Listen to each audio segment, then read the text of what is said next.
अच्युतानंद मिश्र को बुलाऊंगा। हमारे समय के महत्वपूर्ण कवि और आलोचक देवी शंकरवर्ती सम्मान से पुरस्कृत और सम्मानित। एक कविता संग्रह प्रकाशित है और दूसरा कविता संग्रह प्रकाशित होकर के आ गया है आधार प्रकाशन से। मैं अच्युता जी को बड़े ही आदर के साथ बुलाऊंगा, आएँ और अपनी बातचीत रखें। अच्युतानंद मिश्र।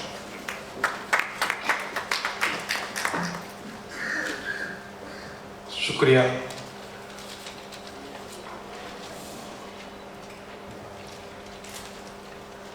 अध्यक्ष महोदय, मंच पर उपस्थित विद्वान वक्तागण, सभागार में उपस्थित प्रतिष्ठित लेखक, चिंतक, विचारक मित्रों, कल पूरे दिन प्रभात त्रिपाठी के रचनाक्रम पर बात होती रही और प्रभात त्रिपाठी के आलोचना और उनके व्यक्तित्व पर कल विस्तार से बातें हुई।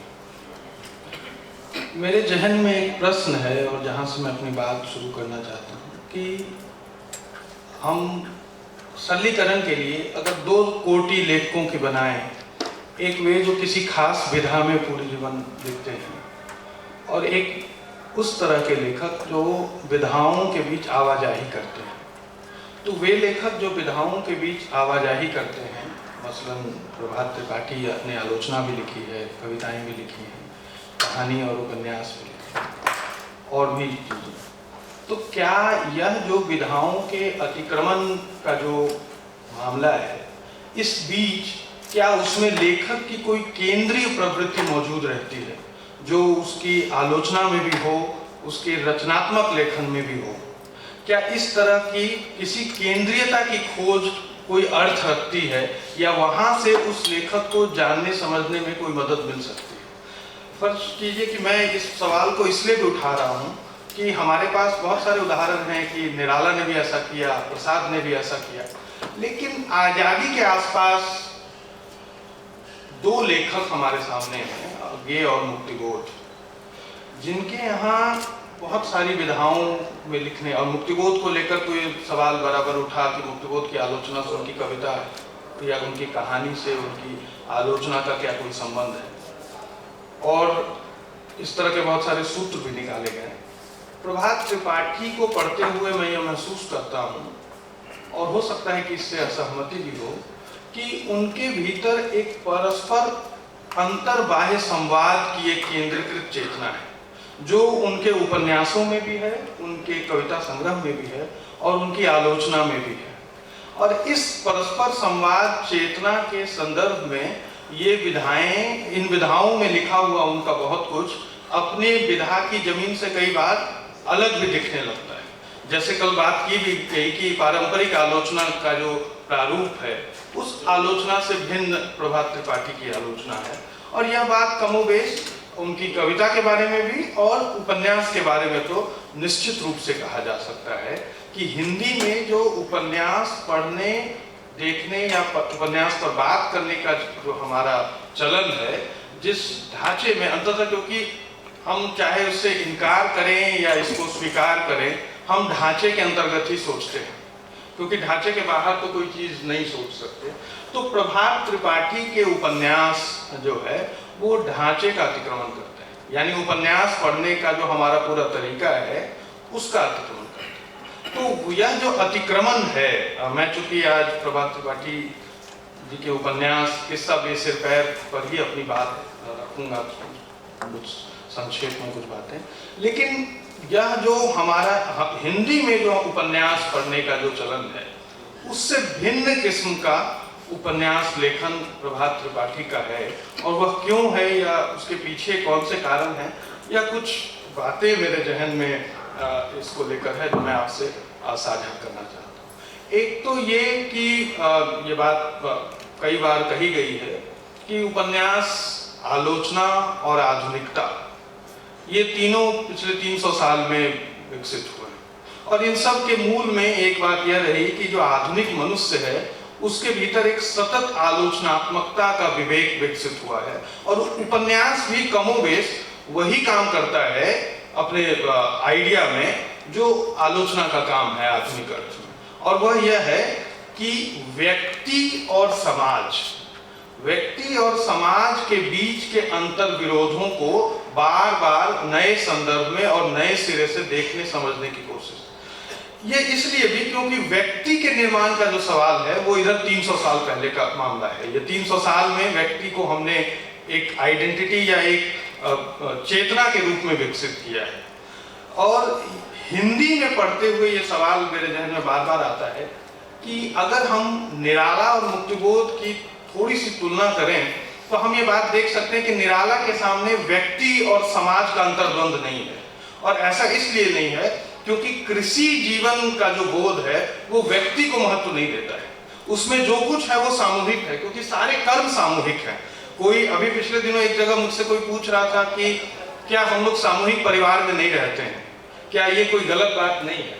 तो मैंने उसका जवाब ये सोचा कि क्या मेरे दादाजी जहाँ खेत में काम करते थे वहां पे वो अपने साथ अपने बेटे को मुझे एक साथ वर्किंग प्लेस बना सकते थे?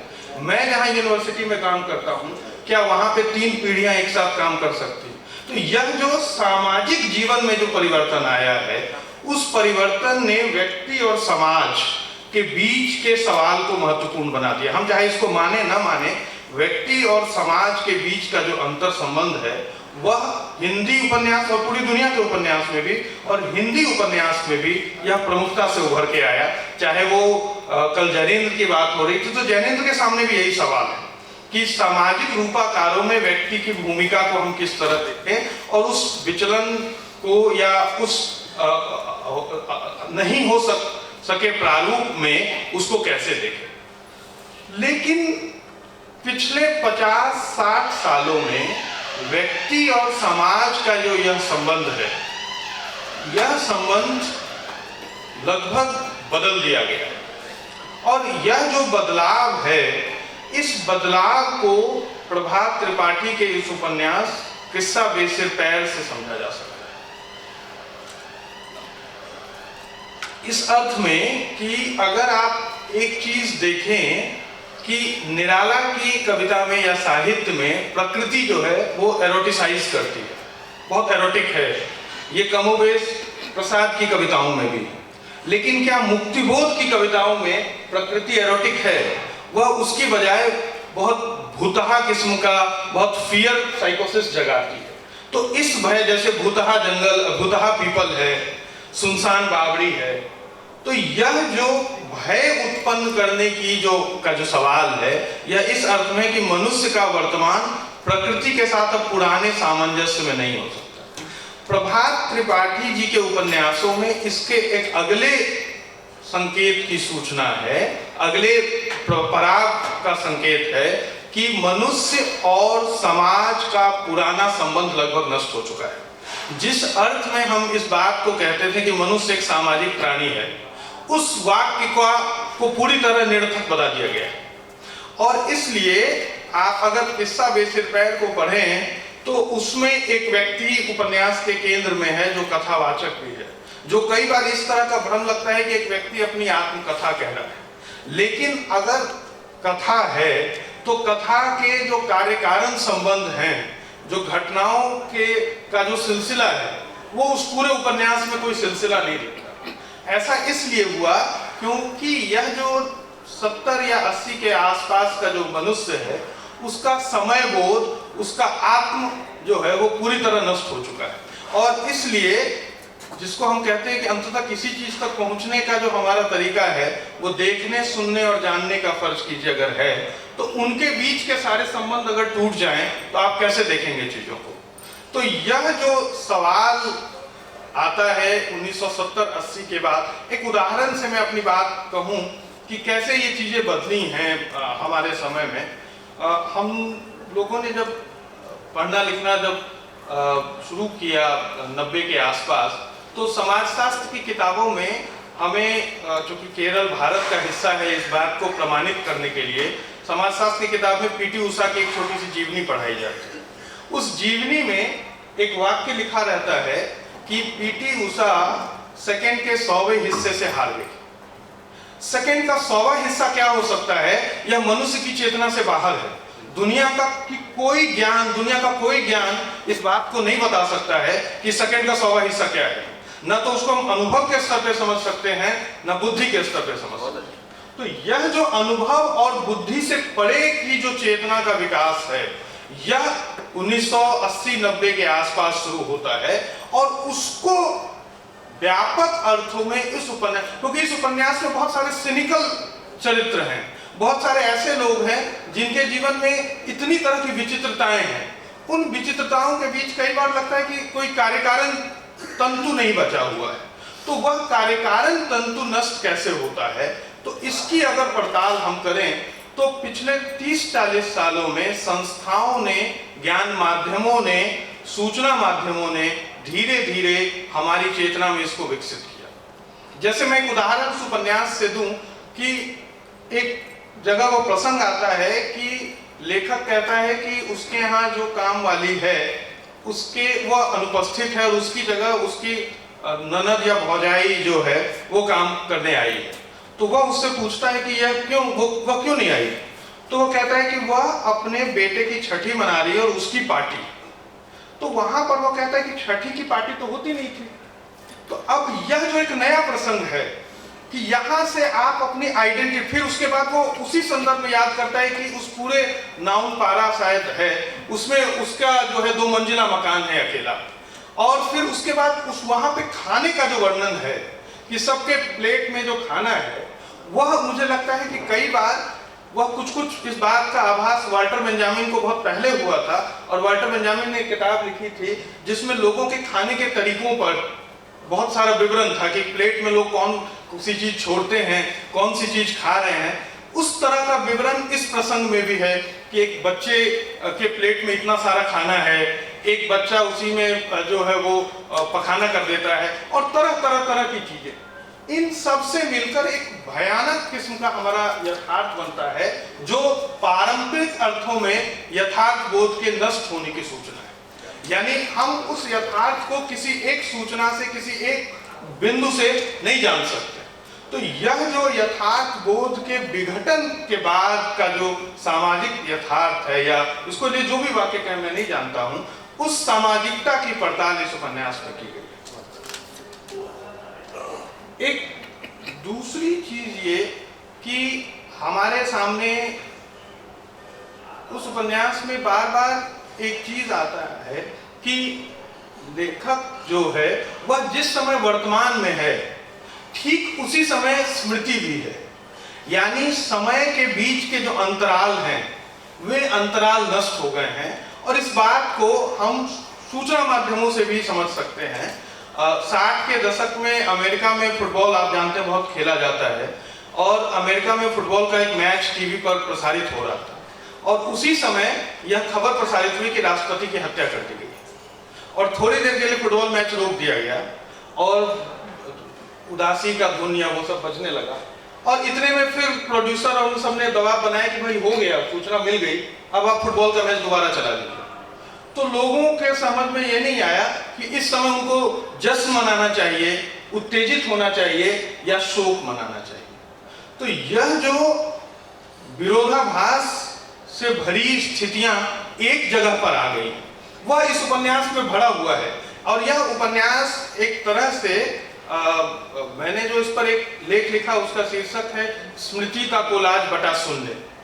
तो यह दरअसल स्मृति का कोलाज तो है, लेकिन शून्य के रूप में जो वह जो निरर्थकता उत्पन्न करता है, यह इस समय की त्रासदी को कहने का सबसे महत्वपूर्ण रास्ता है, या महत्वपूर्ण तरीका है इस बात को कहने का। कुछ 2-3 बातें और मैं कहना चाहूंगा कि एक प्रसंग है जिसमें एक आदमी रोजगार के लिए पहले चाय का ठेला लगाता था, अब वह अपराधियों के लिए कॉन्ट्रैक्टर ढूंढ रहा है, जमानत ढूंढ।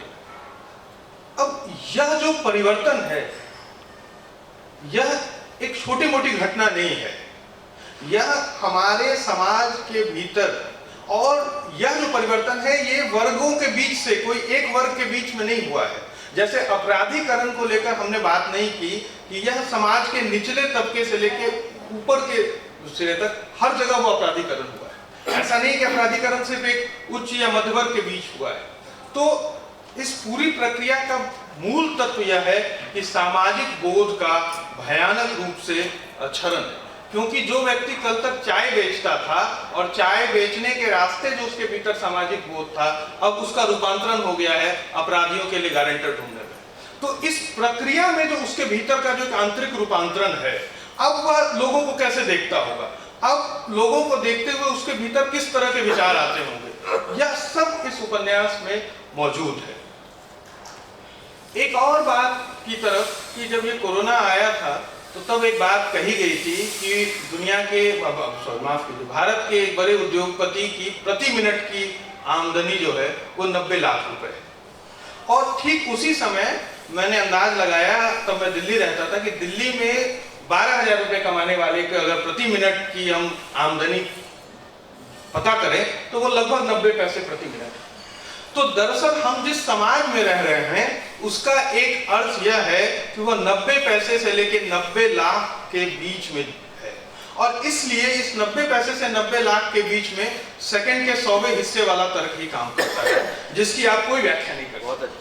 तो यहाँ से हमारे समय और समाज के बारे में एक और चीज आखिर में कि अंततः यह उपन्यास हमें क्या देता है।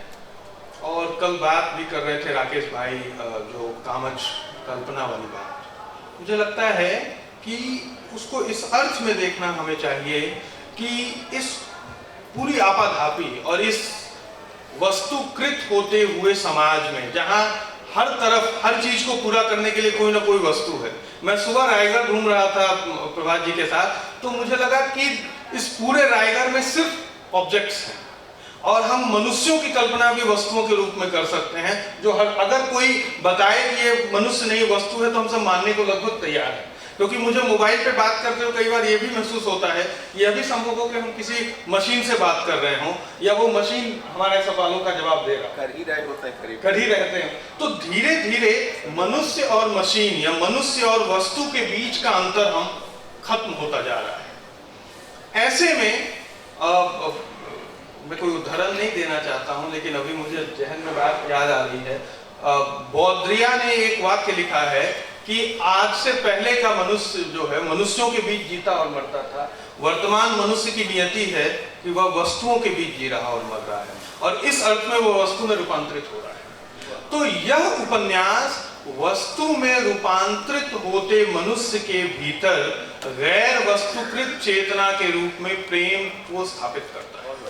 और यह उपन्यास यह बताता है कि अंततः यह लौकिक और भौतिक प्रेम, उत्कंठ प्रेम ही मनुष्य का एकमात्र रास्ता है। वही मनुष्य को इस अपरिभाषित किस्म के संकट से उबार सकता है। और इसलिए मुझे लगता है कि लेखक जिस कामज कल्पना की बात है वह अंततः प्रेम, करुणा और वासना, इन तीनों को एक धरातल पर ला देता है। और इस अर्थ में वस्तुओं के प्रति जो वासना है और जो स्त्री या पुरुष के प्रति जो वासना है, दोनों में भेद करने की बात यह उपन्यास हमें बताता है। यह बताता है कि वासना करुणा से भिन्न कोई चीज नहीं है। वासना, करुणा और प्रेम मिलकर जो एक नया त्रिकोण बनाते हैं, नया अंतर संबंध विकसित करते हैं, यह उपन्यास का सबसे बड़ा पक्ष है, जिसको लेकर मुझे लगता है कि यह उपन्यास नाउम्मीदी नहीं पैदा करता है। यह हमारे भीतर चीजों को देखने का, या एक ऐसे समय में जब हम इस बात को कह रहे हैं कि मनुष्य एक सामाजिक प्राणी के रूप में नहीं बचा रह गया है, वहां पर प्रेम ही अंततः एक संभावना है और प्रेम के विविध रूप ही एक संभावना है। शुक्रिया।